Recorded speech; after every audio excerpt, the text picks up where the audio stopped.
So to give some context, I left school at 15 with no qualifications. I spent about 2 years doing nothing but smoking weed every single day and doing loads of drugs, sitting around my friend's parents' house on like a Wednesday night, sniffing lines of MDMA, which was a complete waste of time, of course.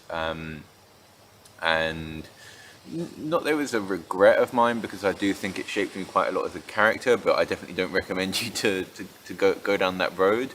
But the one positive that I would say that came from that is that I kind of got all of that out of my system at like a very young age.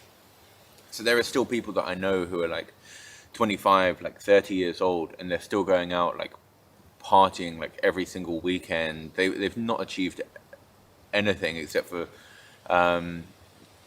eroding the line in the middle of their nostrils. But the one thing that I don't mind is that I did get that out of my system very early. So since I was about 18, I've done nothing but like focus on building businesses and acquiring money.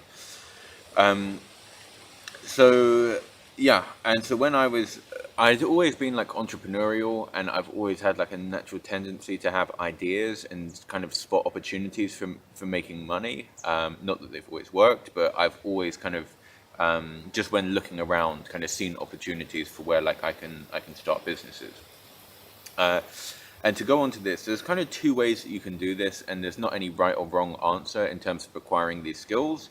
You can either do this by yourself by building a company, or you can go and work for someone else.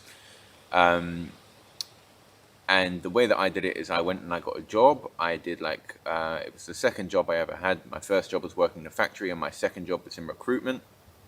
And recruitment is kind of interesting because you're selling to two sides simultaneously. You are the middleman, and you have the candidate who wants a job, and then you have a business who is hiring for a job, and you have to sell to both sides to kind of match them up and align their interests and put them together. It's one of my favorite quotes, in fact, is the art of good business is being a good middleman. Which is taken from Layer Cake. So that is where I started off. It's where I got an introduction into sales, into communication, talking to people, a very basic introduction into email marketing.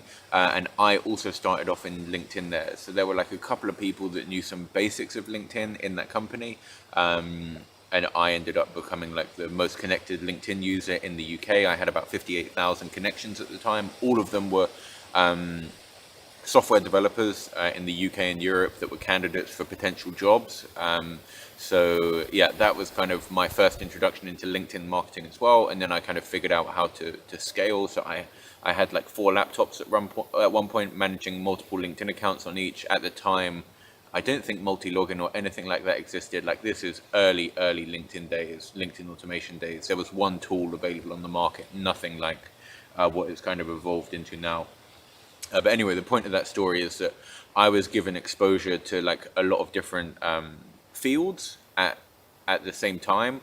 So I was able to pick up skills like pretty quickly, because I worked in, number one, it was a small company, it was a startup, which generally means that you kind of wear multiple hats.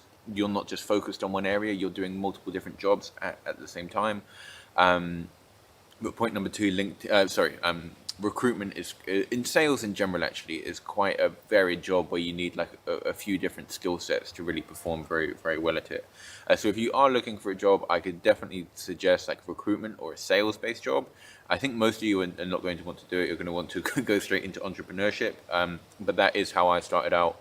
And I worked there for 3 years. It was a commission-based job, which is great because it means that you kind of have an infinite earnings potential. Not that I ever made huge amounts of money there, but if you're working in a job, you at least want to have like infinite earnings potential.